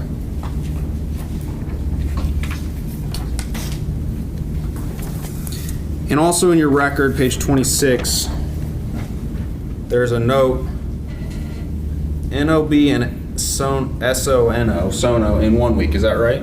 Correct. What's that mean? New OB is, NOB stands shorthand for new obstetrical patient, or new OB, new obstetrics. And what does No. and SONO in 1 week mean? And sono, and ultrasound. Okay. The 32 centimeter fundal height that you gathered when you measured Skylar, that corresponds, if I understand you correctly, every centimeter should be weeks gestation of the fetus. Is that right? Correct. And if we now know that at the time you saw Skylar on April 26th, she was actually 37 to 39 weeks pregnant, what would that mean to you as an obstetrician? Well, that would have meant You know that the jury's like, oh, that's what that 3 to 4 weeks that he kept trying to get him to say was. At least I was. that she was much smaller than expected, and that would have meant that since it's more than 2 centimeters smaller, that would have required explanation.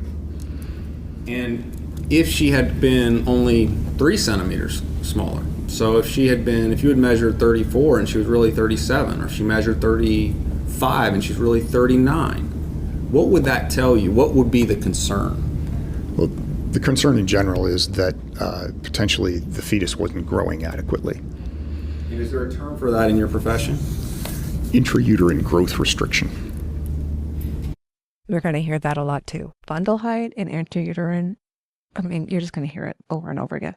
So And what is intrauterine growth restriction? Well,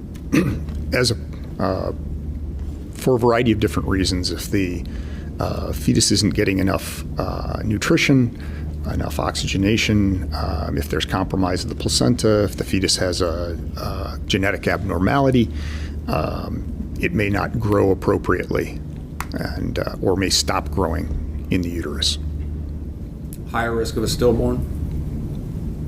Intrauterine growth restriction is associated with a higher risk of stillborn. And when there is intrauterine growth restriction, it impacts the umbilical cord fluid. Is that correct?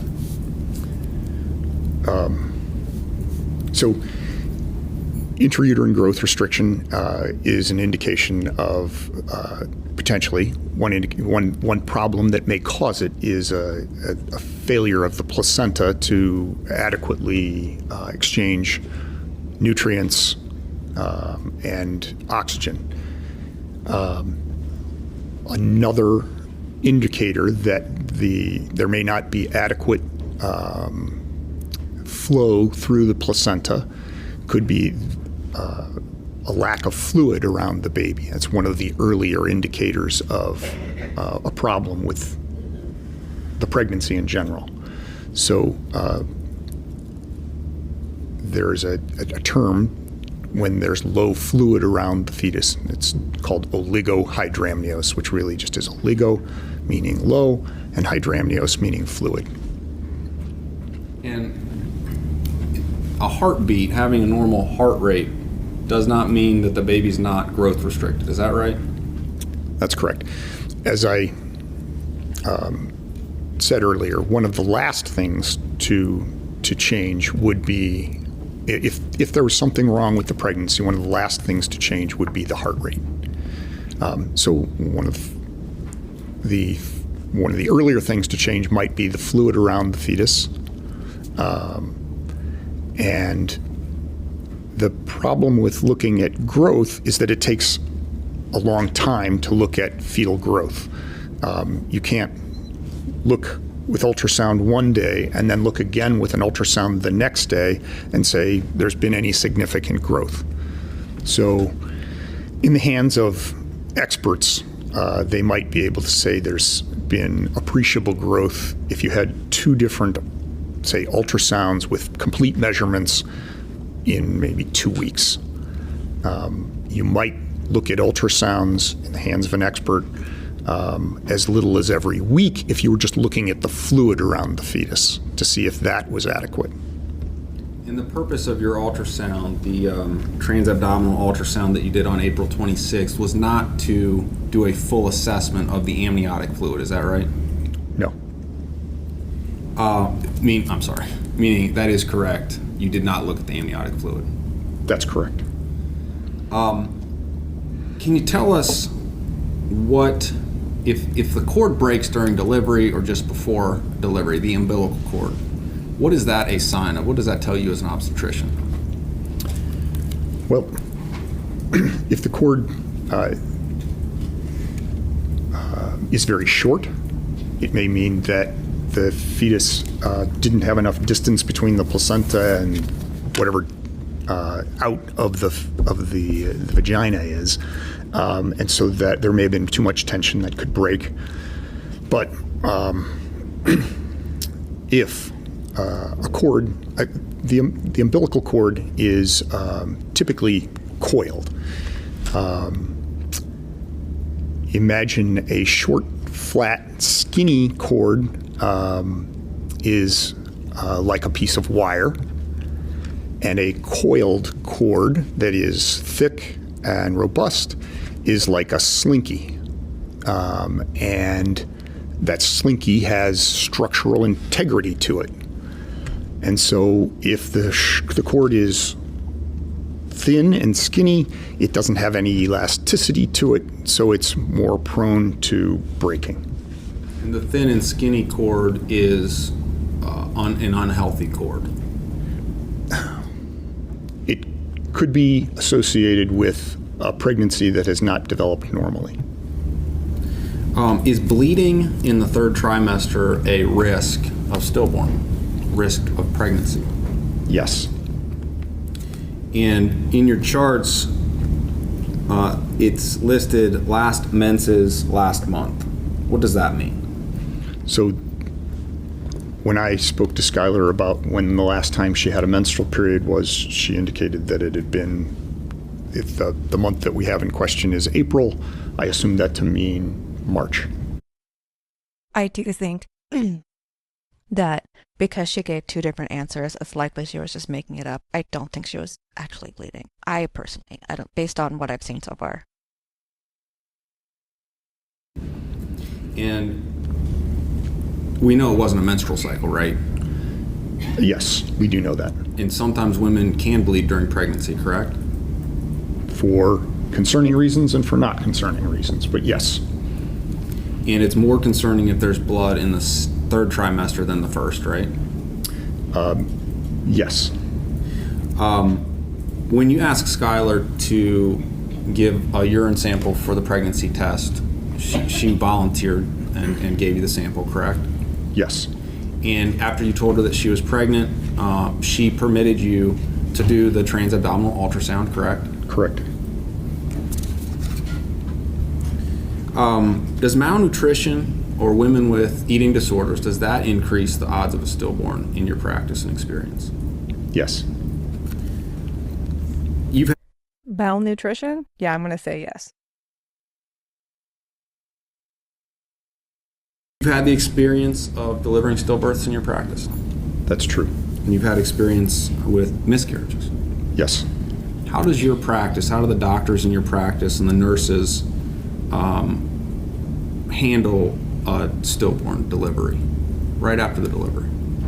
We would generally get the baby, wrap the baby in a blanket as we would with a live-born baby, cut the cord, and then we've usually had a discussion with that mother before the delivery as to whether or not they would like to hold the stillborn baby. And if they're amenable to that, we usually present the wrapped baby to the mother.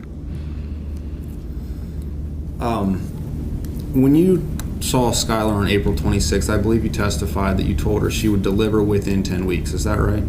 That's true. And when you called Skylar, there was no voicemail set up.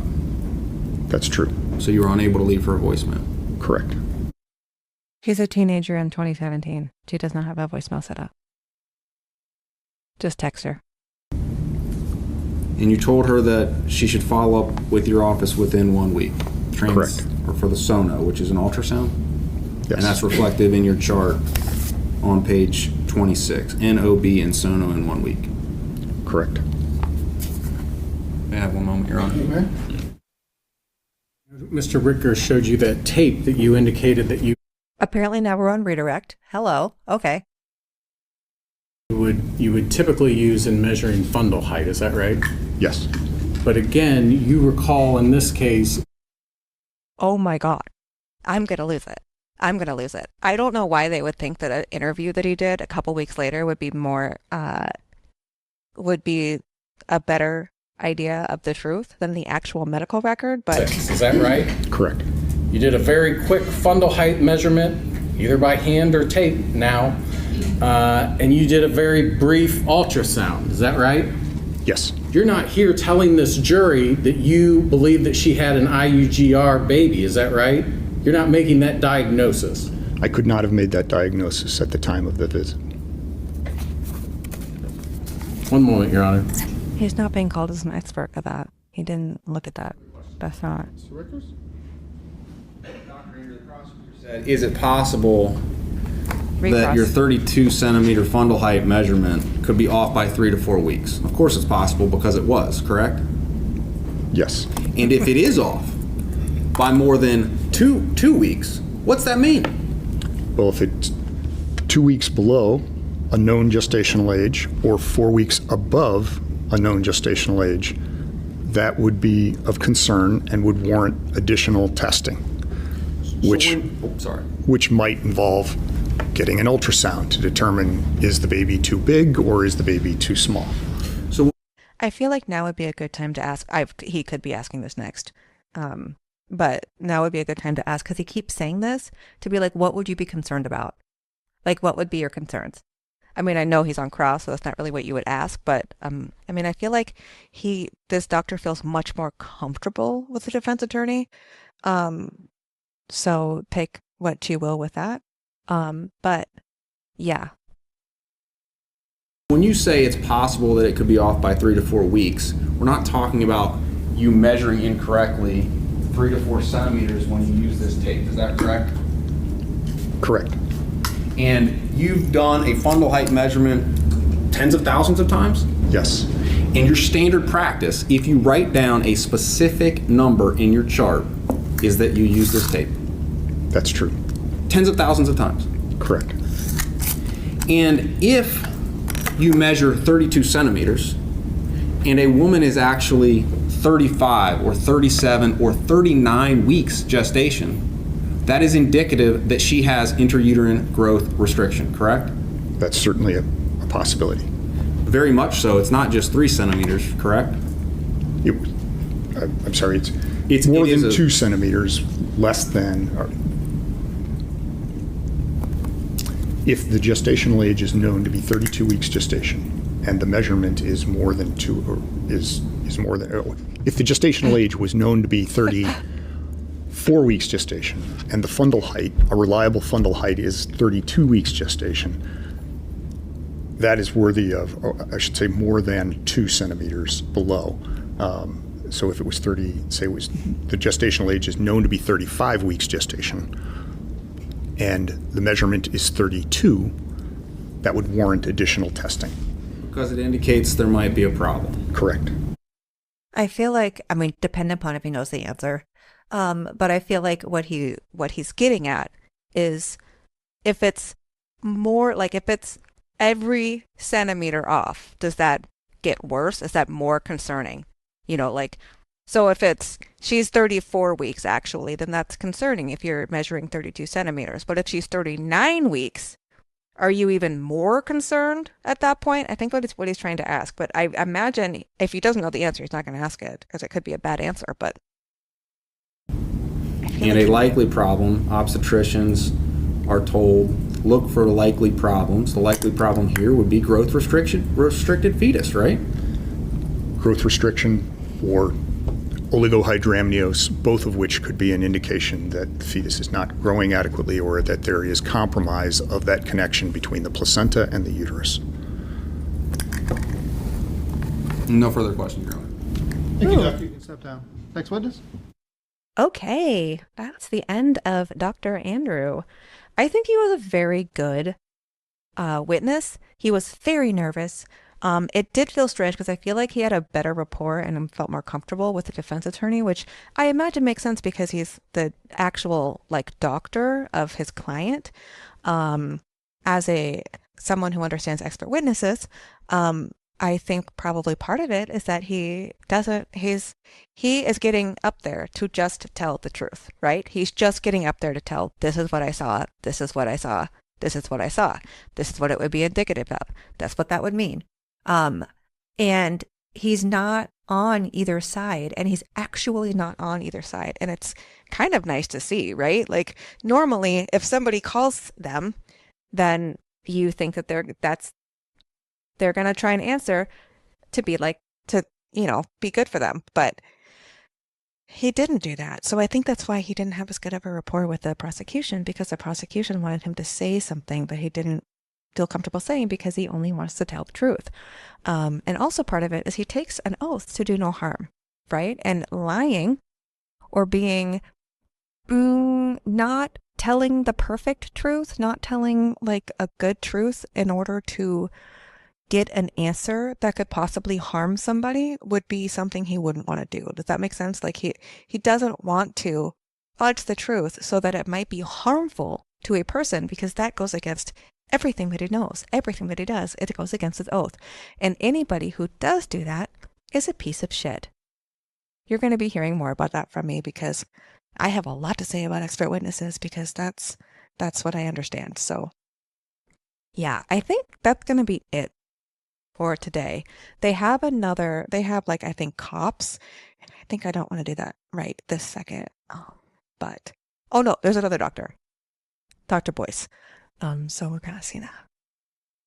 Okay, so I think that's going to be it for today. I don't feel like, because we're doing a rewatch, we don't have to do like 4-hour long, right? Videos. We can like cut it in half. So I think this will be trial day one, part 1. And then we'll do a part 2 like tomorrow. I just don't feel like making like a 4-hour long video when I don't need to. So that will be it for today. I will be uploading another one very shortly of the second part of trial day 1. And it might go a lot faster because I think some of it was cops, and it's just like, when they do the like, you saw this, you went here, just to get shit in the record. And it's like way more boring. But I do think it was really interesting that one of the first witnesses for the prosecution that wasn't like the baby daddy who was just like, yeah, it was me. I had sex with her. That was me. Besides that, it was like kind of not comfortable feeling. Like it felt like they didn't jive, which is strange for like one of the first witnesses, right? It seemed like they didn't get along very well. So let's to feel like that's kind of a strange beginning to this, right? Next, we're going to be seeing Dr. Boyce, and then we're going to be seeing some cops. So join me next time for part 2 of day 1 of trial of Brooke Skylar Richardson. Have a nice night, or day, or morning, or whatever time it is for you. Enjoy your life. See you later.